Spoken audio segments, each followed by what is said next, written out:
అందరికీ నమస్కారం. ఈరోజు మనం ఒక చాలా పవిత్రమైన మాసం గురించి వివరంగా మాట్లాడుకుందాం.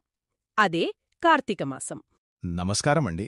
పురాణాల్లో చూస్తే అన్ని తీర్థయాత్రలు, యజ్ఞయాగాదుల కన్నా కూడా ఈ కార్తీక మాసంలో చేసే చిన్న పనికి కూడా ఎంతో ఫలితముంటుందని అంటారు కదా. అవునండి, మీరు చెప్పింది అక్షరాల నిజం. ముఖ్యంగా స్కంద పురాణం ఉంది కదా, ఉంది. అందులో కార్తీక మాసం గురించి చాలా గొప్పగా చెప్పారు. ఈ మాసం సాక్షాత్తు కేశవునికి అంటే శ్రీ మహావిష్ణువుకు అత్యంత ఇష్టమైన మాసమట. ఓహో.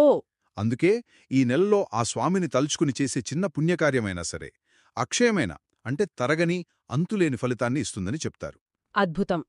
విష్ణువుకే అంత ఇష్టమైన మాసమంటే తప్పకుండా కొన్ని ప్రత్యేకమైన పనులు, నియమాలు ఉండి ఉంటాయి. ఖచ్చితంగా ఉంటాయి. మరి అవేంటో అంటే ముఖ్యంగా ఈ నెలలో మనం చెయ్యాల్సిన పనులు, పాటించాల్సిన నియమాలు, ఇంకా ఏవి తినకూడదు లాంటి విషయాలు. వీటి గురించి మన గ్రంథాలు ఏం చెబుతున్నాయో కొంచెం లోతుగా చూద్దామా? తప్పకుండానండి. కార్తీక మాసంలో ముఖ్యంగా చేయాల్సినవి ఓ 5 పనులున్నాయి. 5 పనులా? అవును, పంచవిధులు అని కూడా అంటూ ఉంటారు. అందులో మొదటిది ప్రాతస్నానం. ప్రాతస్నానం అంటే తెల్లవారుజామును చేసే స్నానం. దీనికి ఎందుకంత ప్రాముఖ్యత అంటారు? అవునండి, సూర్యుడు ఉదయించక ముందే వీలైతే నదిలో లేదంటే కనీసం ఇంట్లో అయినా చన్నీళ్లతో స్నానం చెయ్యాలి. సరే. ఇలా చేయడం వల్ల పెద్ద పెద్ద యజ్ఞాలు చేస్తారు కదా, వాటి చివర్లో చేసే అవభృత స్నానం అని ఉంటుంది. అవును, యజ్ఞం ముగింపులో చేస్తారు. ఆ స్నానంతో సమానమైన పుణ్యం వస్తుందని నమ్మకం. ఇంకా చెప్పాలంటే గంగా, యమున, కావేరి లాంటి నదుల్లో చేస్తే ఆ ఫలితం కోటి రెట్లు ఎక్కువట. ఓహో, కేవలం స్నానానికే ఇంత గొప్పతనమా? సరే, మరి రెండవ విధి ఏమిటి? రెండవది హరిపూజ అంటే విష్ణుపూజ. అంటే రోజూ విష్ణువును పూజించాలా? అవును, ఈ కార్తీక మాసం మొత్తం విష్ణు ఆరాధనకు చాలా శ్రేష్టమైన కాలం. ప్రతిరోజూ శ్రీ మహావిష్ణువును పూజించాలి. ముఖ్యంగా ఇంట్లో తులసికోట దగ్గరగాని లేదా సాలగ్రామం ఉంటే దాన్నిగాని పూజిస్తే విశేషమైన ఫలితం వస్తుంది. విష్ణు పూజతో పాటు దీపాలకు కూడా ఈ మాసంలో చాలా ప్రాధాన్యత ఇస్తారు కదా, అది మూడవది అనుకుంటా. ఖచ్చితంగా మూడవ విధి దీపారాధన లేదా దీపదానం. కార్తీకంలో దీపాలు వెలిగించడం అనేది చాలా ముఖ్యమైన పనుల్లో ఒకటి. ఎక్కడెక్కడ వెలిగించాలి అంటారు? విష్ణు ఆలయంలో, శివాలయంలో, నది ఒడ్డున, తులసీ మొక్క దగ్గర, ఇంట్లో దేవుడి ముందు, ఆఖరికి బయట ప్రదేశాల్లో కూడా దీపాలు పెట్టడం మంచిది. ఎందుకని? ఎందుకంటే లక్ష్మీదేవి దీపాల వెలుగున్న చోట ఇష్టంగా ఉంటుందని, అక్కడ అనుగ్రహిస్తుందని ఒక నమ్మకం. ఆహా. అంతేకాదు, దీపాలను దానం చేయడం కూడా గొప్ప విషయం. అంటే గుడికి నూనె ఇవ్వడంగాని లేదా దీపాలు పెట్టుకోలేని పేద బ్రాహ్మణులకు దీపపు సామాగ్రి ఇవ్వడంగాని చేస్తే విష్ణులోకం ప్రాప్తిస్తుందని పురాణాలు చెప్తున్నాయి. ఓహో, దీపాదేవు అటు ఆధ్యాత్మికంగా ఇటు లక్ష్మీ కటాక్షం పరంగా కూడా ముఖ్యమన్నమాట. బావుంది. మరి నాలుగవ ఆచరణ? నాలుగవది తులసీ పూజ, ఇంకా ధాత్రి పూజ. ధాత్రి అంటే ఉసిరి. తులసి, ఉసిరి రెండిట్నీ పూజ. అవునండి, తులసి అంటే విష్ణువుకు చాలా ఇష్టం కదా, అందుకే రోజూ తులసిని పూజించాలి. ప్రత్యేకంగా కార్తీక శుద్ధ ద్వాదశి నాడు తులసి కళ్యాణం చేస్తారు, అది చాలా మంచిది. సరే, మరి ఉసిరి? అలాగే ఉసిరి చెట్టును ధాత్రి అంటారు, దాన్ని కూడా విష్ణు స్వరూపంగానే చూస్తారు.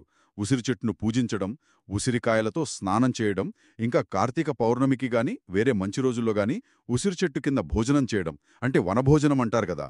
అవును, వనభోజనాలు. అది చాలా పుణ్యప్రదం అంటారు. కొందరైతే ఉసిరికాయలతో చేసిన మాలను కూడా వేసుకుంటారు. తులసి, ఉసిరి రెండూ విష్ణు స్వరూపాలే అవడం విశేషం.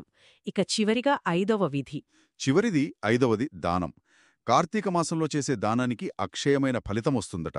అంటే ఎప్పటికీ తరగని పుణ్యం. ఎలాంటి దానాలు చేయవచ్చు? ముఖ్యంగా గోపిక చందనం, ఆవు లేదా నెయ్యి, అరటిపండు, ఉసిరికాయలు, బట్టలు, కూరగాయలు ఇలాంటివి. అలాగే అన్నదానం చేయడం చాలా ఉత్తమమంటారు. మన శక్తి కొద్దీ ఏదో ఒక దానం చేయడం మంచిది. ఇవి ముఖ్యంగా చెయ్యాల్సిన 5 పనులు. చాలా వివరంగా చెప్పారు. మరి ఈ మాసంలో పాటించాల్సిన నియమాలు అంటే చెయ్యకూడని పనులు, తినకూడనివి ఏమైనా ఉంటాయా? ఉంటాయి. కొన్ని నిషేధాలు కూడా ఉన్నాయి. ముఖ్యంగా ఎవరైతే కార్తీక వ్రతం నిష్టగా చేస్తారో వాళ్ళు కొన్ని నియమాలు పాటిస్తారు. ఉదాహరణకి ఒంటికి తలకు నూనె రాసుకోవడం, అంటే అభ్యంగన స్నానం అంటారు కదా, అది చేయకూడదు. పగటిపూట నిద్రపోకూడదు. తాంబూలం వేసుకోకూడదు.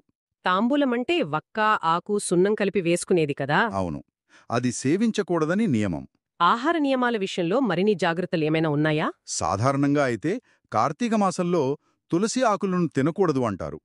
కేవలం పూజకే వాడాలి. ఓ, ఇది నాకు కొత్త విషయం. అవును, అలాగే తాంబూలం వేసుకోకూడదని ఇందాక చెప్పాను కదా, ఇవి చాలామంది పాటించే సాధారణ నియమాలు. సరే. ఇక నెల మొత్తం ఉపవాసం ఉండేవారుంటారు, మాసోపవాసమని. లేదా రోజుకు ఒక్కసారే భోజనం చేసేవాళ్లు, ఏకభుక్తం ఉంటారు. వాళ్లకు ఇంకా కఠినమైన నియమాలుంటాయి. ఆహా. ఇంకో విషయం, వనభోజనం అప్పుడు పనస ఆకుల్లో భోజనం చేయడం మంచిది అని కూడా కొందరు చెబుతారు. ఆరోగ్యానికి, శుభానికి కూడా. అర్థమైంది. అంటే మొత్తం మీద చూస్తే కార్తీక మాసం అనేది స్నానం, దీపం, పూజ, దానం లాంటి మంచి పనులకు ప్రాధాన్యత ఇస్తూ కొన్ని వ్యక్తిగత నియమాలను కూడా పాటించాల్సిన ఒక ఆధ్యాత్మిక సాధనా కాలమనమాట. ఖచ్చితంగా అండి. కార్తీక మాసం అంటేనే ముఖ్యంగా విష్ణు ఆరాధనకు, పుణ్యకార్యాలు చేయడానికి కేటాయించబడిన ఒక ప్రత్యేకమైన సమయం. మీరు గమనిస్తే ఈ చెప్పిన పనులన్నీ, అంటే ప్రాతస్నానం, దీపం పెట్టడం, తులసి ఉసిరి పూజ, శక్తి కొద్దీ దానం చేయడం, ఇవన్నీ చాలా సామాన్యమైనవే, అందరూ చేయగలిగేవే. నిజమే. అయినా సరే వీటికెంతో గొప్ప పుణ్యఫలం వస్తుందని మన పురాణాలు చాలా స్పష్టంగా చెబుతున్నాయి. అవును, నిజం. ఇంత తేలిగ్గా చెయ్యగలిగే పనులతో ఇంత గొప్ప ఆధ్యాత్మిక ఫలితాలని పొందవచ్చని మన సంప్రదాయం చెబుతోంది కదా. మరి ఈ విషయాలన్నీ విన్న తరువాత మన శ్రోతలు ఒక్కసారి ఆలోచించాల్సిన విషయమేంటంటే, ఈ కార్తీక మాసంలో మనమిప్పుడు మాట్లాడుకున్న ఇన్ని ఆచరణలలో వాళ్ళ జీవనశైలికి తగ్గట్టుగా సులభంగా వాళ్ళ దినచర్యలో చేర్చుకోగలిగే ఒక్క చిన్న ఆచరణ ఏదైనా ఉందేమో, దానిని మొదలుపెట్టి ఆ అనుభూతిని పొందగలరేమో అని అన్వేషించడం కూడా ఒక మంచి విషయం కదా. ఏమంటారు? తప్పకుండా అండి, అది చాలా మంచి ఆలోచన.